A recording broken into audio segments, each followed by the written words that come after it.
Lord, it is good for us to be here.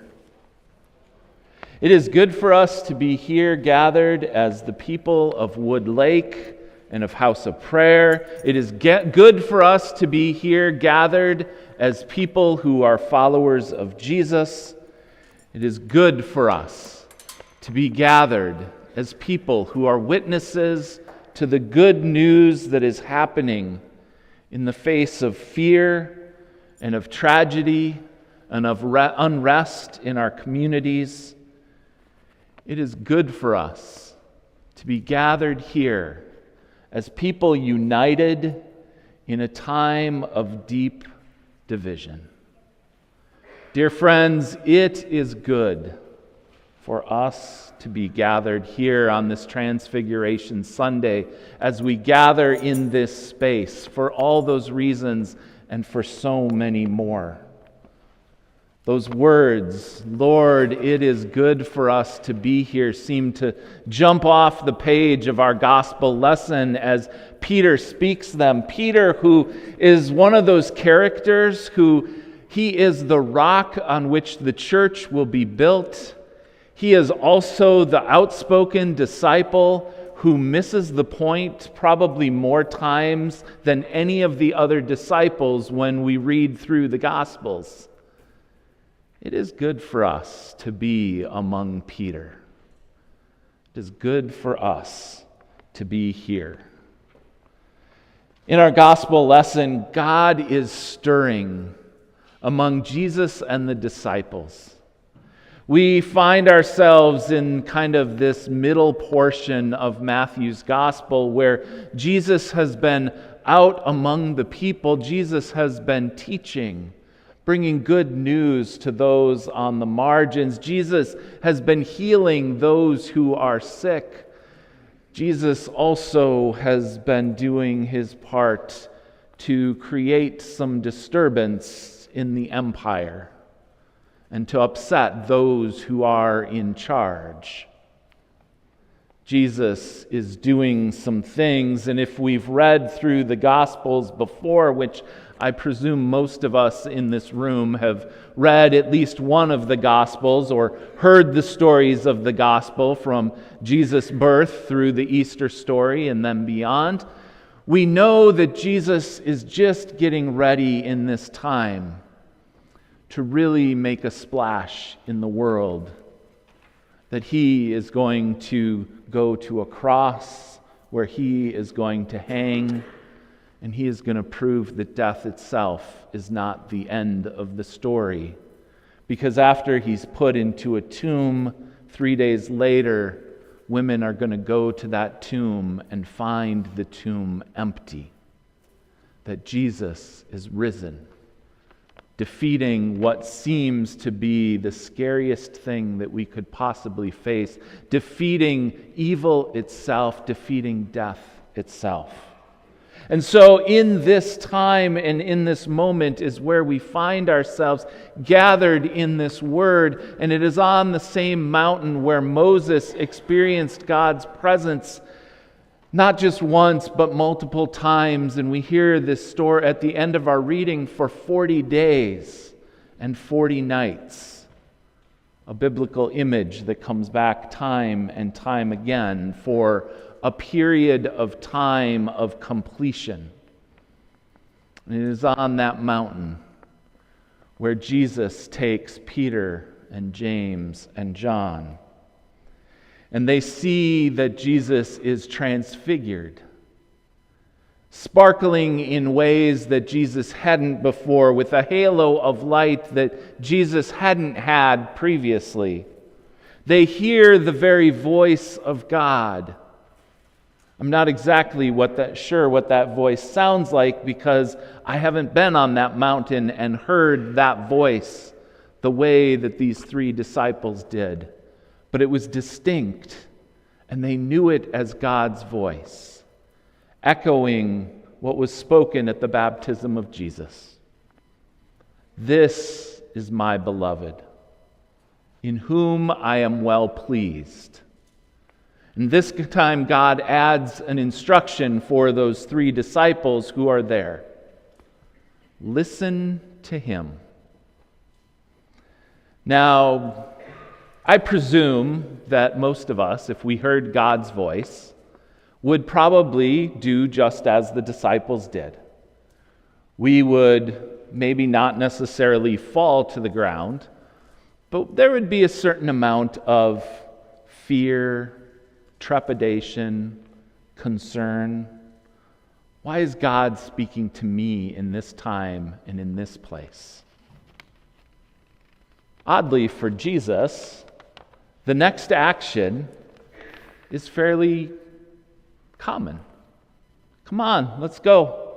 Come on, you three. It's time for us. We've got other stuff to do. We're going to head down the mountain.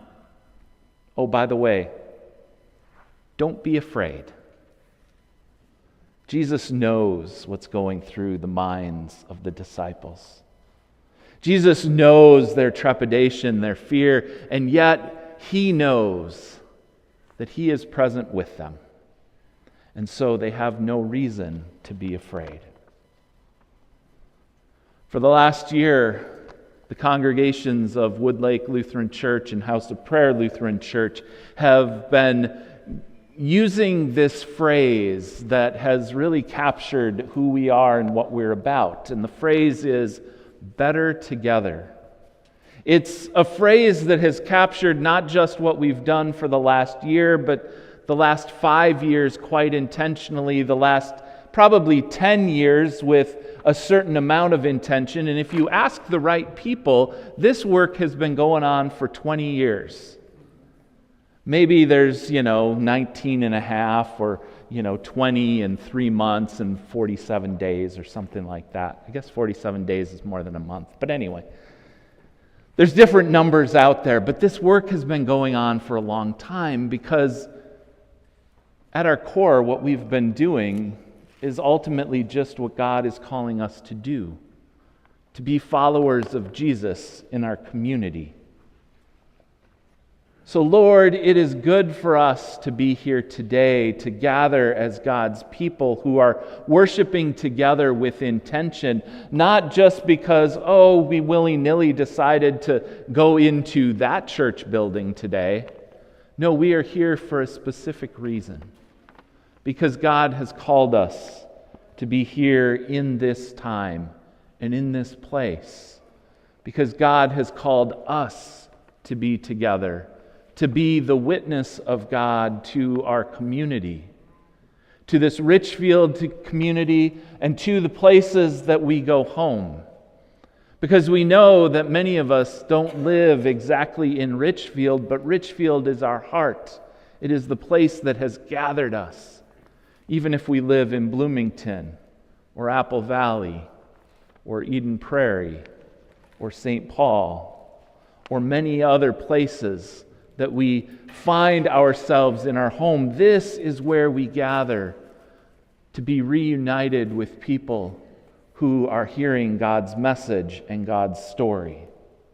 We are called to be a witness to what God is doing in this Richfield community as people of God, but we're also called to be a witness to this Better Together church.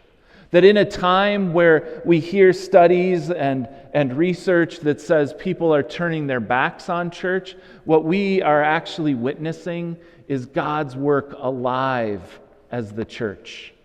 A church that is being transformed. A church that is being changed.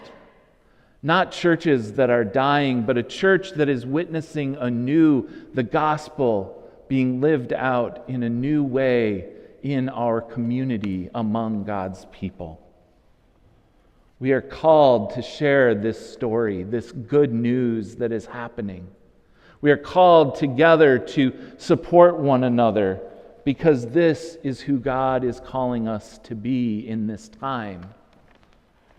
Yes, there are moments of uncertainty. There might even be moments where we feel like what God is calling us into is something that creates a little bit of trembling and fear. There might be moments where we think, I'm not sure if we can even do that. Some of you might be watching the Olympics the last week, and find yourself occasionally seeing a little advertisement. I think it's for Xfinity or something like that. And at the top of the ski hill is a skier, and right next to the skier is this little fuzzy gremlin thing wearing a sweater that says doubt. And the voiceover that goes with it is the voice of the skier, who is saying all of the reasons why they shouldn't go down that hill. But as we get to the end of that particular commercial, the skier breaks the gate, heads down, and doubt, poof, goes away.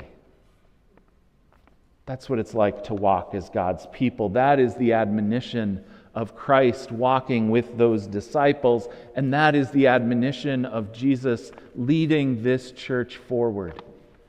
Yes, there are moments where we're going to ask questions that we might not entirely have the answers to. Yes, there are going to be moments where it feels like what we're doing is a little bit crazy. But as God's people together, we trust that we walk together with one another, but also with Jesus who leads us. Jesus who carries us at times when we don't think we can do it by ourselves. Jesus who loves each one of us enough to defy the message of the world that says we're not good enough or we've messed up one too many times.